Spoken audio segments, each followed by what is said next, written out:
what I recommend we do at this point is to go back over our planning circles and look for items that have gotten lost along the trail, or maybe just didn't have the same priority as something else. And what I find at this point is that we will find places for those things, or maybe something will double as both of those items. So we kind of have some layers of usefulness in certain areas of the garden. So if we look through our planning circle for our outdoor entertaining area, for example, we had a long table with 8 chairs.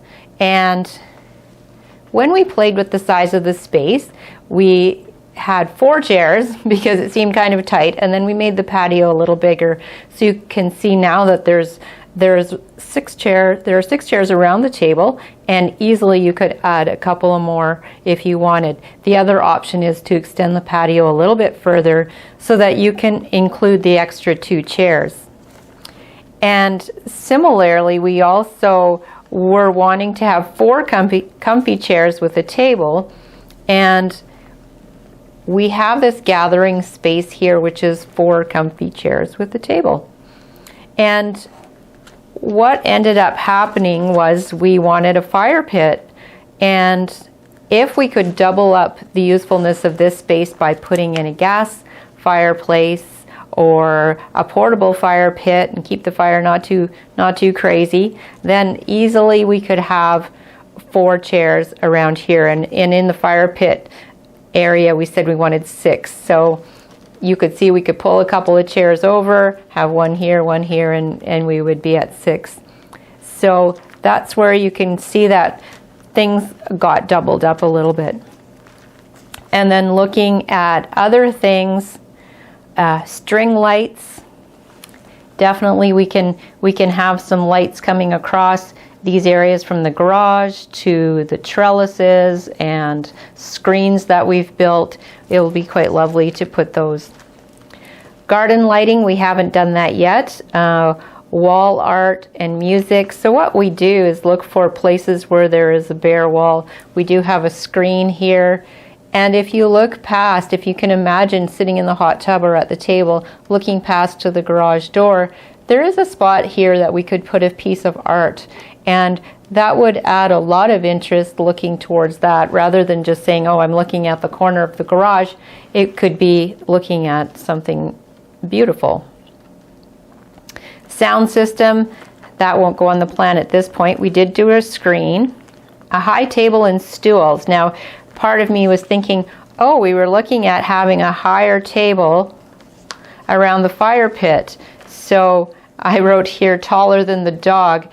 I don't know if you've had the experience of having a dog at the fire, and they do tend to try to grab your marshmallows and hot dogs. So I thought having a tall table would be a great idea. So when I think about that, there is the possibility to do a higher table. And this is not necessarily the same idea as the sort of the bar stool tall table, but it could be. And then the other thing I was thinking about was wood for this particular little piece of fire. If it's gas, no problem, but we might want to pile some wood under here. But we could definitely have a couple of stools sitting beside that, and people can be kind of leaning up there against the wall and looking back into the space, which would be quite interesting. And having that table there also gives us a place to put the forks. We could have some nails hanging on the end, and our forks could be hanging down. And with the fire pit, we wanted it kind of woodsy, campground, rustic, playful, cottage feeling. So on the stuff sheet, I had put some logs and some rocks. And what could happen here is that we add a few logs, and sometimes if you take out a chair, you can have a log here instead. And we can tuck another one, anywhere around the edge of this patio. Could be another log, or we double up a couple of them. or maybe one is enough for the size of space, just to give us the essence of it. And similarly, you could have a couple of stumps instead of chairs. And then we would add some boulders. Maybe boulders in here under the lilac. Have a couple of boulders as you're going along the edge of the garage here. And so all of a sudden this area starts to look more rustic as opposed to a fancy fire pit. And then there's the chopping block, could sit somewhere in here, not too close to the swing that we still have going on. But we might have it tucked over here where it's leaning near the table.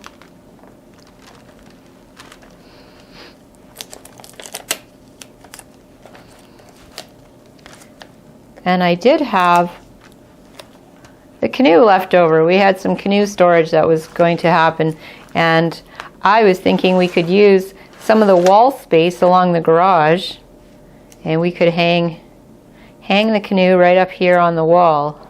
Of course, it's going to be have a different profile than what I've drawn here, but that gives us a piece of sculpture right over the dog run and gets it up out of the way. You'd probably want to lock it there, as people could probably come in from the front yard and try to take it. Depends on your neighborhood.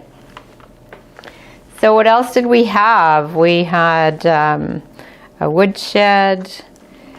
We ended up with wood storage over here for sure. A chopping block, berry bushes. We did work the berry bushes in here. I did replace one of the berry bushes with a taller tree that might make a bit more sound in the wind, something like a trembling aspen, or maybe a slender lodgepole pine or something would be nice.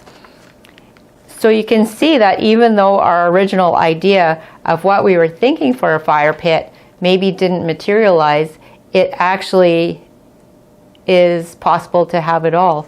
You can do a comfy sitting space and have it rustic and have it where people can gather and do sing-alongs, and it feels quite private and woodsy, especially when we think the big lilac is here and we plant another tree here. It starts to really have its own character and flavor. And we didn't end up with what we call a potager or a kitchen garden. However, these items tended to gather in different places in the garden, and so overall the whole thing starts to feel like it's full of life and things that you could eat and gather, so the whole garden might have a potager kind of feeling. So we did have a work table or a potting table, and we have raised garden boxes. There was one back here, and then I've added two on either side of the front or the back door, and I added a couple in the front garden where there was an empty place that seemed like a kind of a no man's land out here, and we did want some privacy. So putting the screen and a couple of garden boxes here will actually increase our growing area quite a bit. And then other things were rain barrels. We did that, tool storage, and there is the shed for some storage, and the work table, as we mentioned, could double as a place to store a few things like pots. And we didn't do a greenhouse. However, what I was noticing is that we could do those covered domes over a couple of those boxes and get the greenhouse effect that we would need, maybe not without all the extra space that it takes up. So it might be very efficient to do it that way. And let's see what else is arbors and vines. We do have places where the hot tub is. We ended up with an arbor over this side for privacy, so I could see there would be some vines growing up here.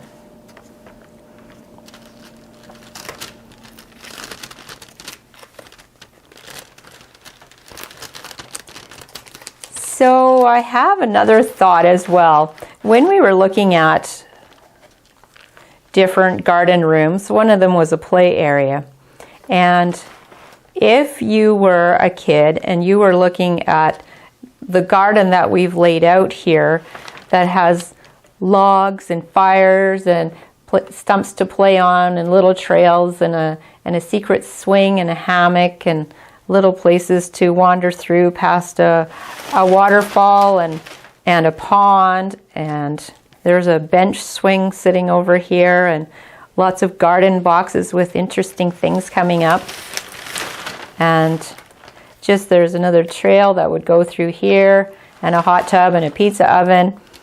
If I were a kid living in this space, I would say that we have probably done a great job of addressing a lot of things that we had put onto the play area. Like there's boulders and logs and trails and water and gardens, and the garage is kind of a shop, and hammock and a bench swing and a hot tub. So you can see, just going around here, well, we might not have a trampoline or an actual court. There is a space where those things could happen in the summertime on a paved surface out there. So I have a landscaper friend who did this sort of garden where it was very nature oriented with trails and lots of things that was a bit more rustic looking, and his neighbor had the traditional play structure. And what he found was that the kids were always in his yard because it was just so much more interesting and had so much more scope for imagination. So don't be afraid to do something a little bit different that really has a lot of interest and variety and makes good use of all those spaces all the way around the house.